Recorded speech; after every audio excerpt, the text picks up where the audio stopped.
صباح الفل، صباح الهنا، صباح العسل يا حبايب قلبي. اللي بيشوف الفيديو ده الصبح صباح الفل عليك يا جميل، واللي بيشوف الفيديو ده بالليل مساء الفل عليك. وحشتوني جدا جدا يا اغلى الناس.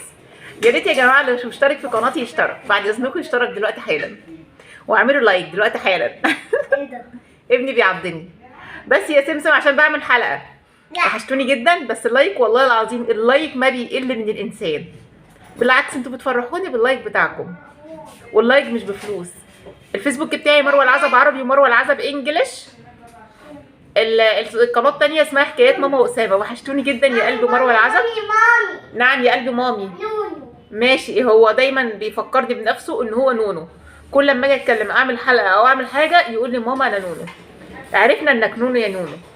المهم يا جماعه نكمل الحلقه بقى ونتكلم في مشكله النهارده. مشكله النهارده واحده من متابعيني بتقول لي يا مدام مروه افتكرت حاجه عايزه اقولها لكم. رقم تليفوني 010 164 عليه واتساب. اي مشكله حابه تبعتها لي صوت عادي او اكتبها لي، ما فيهاش اي حاجه. المهم يا جماعه نتكلم في الموضوع. واحده بتقول لي من متابعيني بتقول لي يا مدام مروه جوزي راجل بينتقدني عمال على بطال. جوزي راجل لما باجي اتخانق معاه او اعمل حاجه تزعله، قلت لها طب وانت تعملي ليه حاجه تزعله؟ المهم بتقول لي ان جوزي بيجيب القديم والجديد. لما بيحصل خناقه بيجيب القديم والجديد وقدام عيالي وما بيهموش. هي بتبدا بالخناق، هي بتغير عليه زياده عن اللزوم. بتلاقي جوزها مثلا بيكلم زميلته في التليفون. هو دكتور، لو اتكلم ممرضه في التليفون او اتكلم حد بتبقى مشكله. هي بتغير عليه من كتر حبها ليه. بيجي مثلا تعاتبه او حاجه بينتقدها عمال على بطال. هي رفيعه قوي، جسمها رفيع جدا. عايزه اقول لك يا محترم يا دكتور ان الجسم الرفيع، يا ريت جسمنا رفيع، الجسم الرفيع له مميزات كتيره جدا. على الاقل هي مش بيبان عليها سن. يعني الجسم الرفيع، انت زعلان ليه ان مراتك جسمها رفيع؟ بينتقدها ان هي رفيعه، بيقول لها كلمه وهي زعلتني جدا.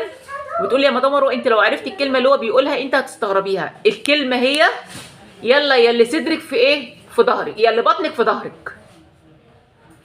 هي عارفه ان هو من اول ما اتجوزوا وهي رفيعه كده ما تخلطش، هي هرمونات بيتهم كده او عيلتهم كده ما بتخنوش.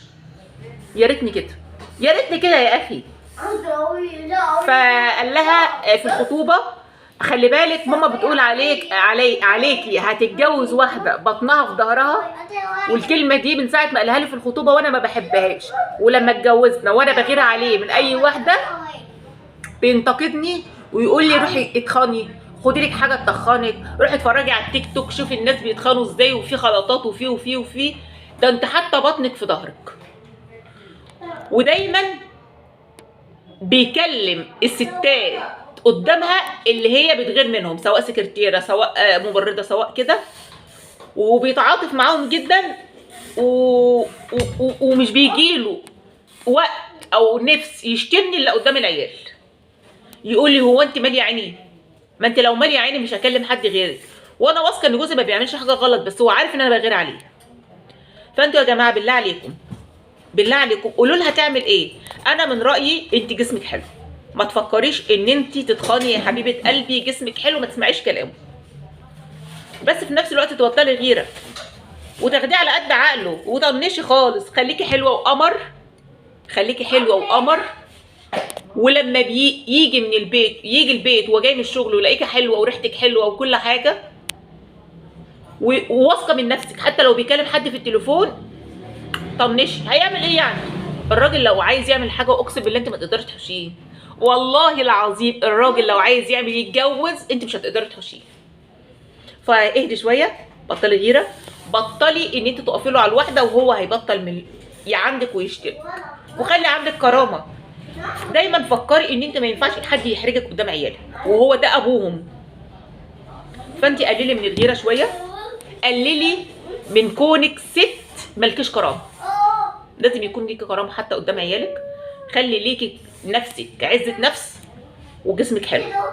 بحبك جدا، وما تديلوش الفرصه انه يشتمك باحراجك له ان انت تطنشيه لما يجي يكلم حد. السلام عليكم.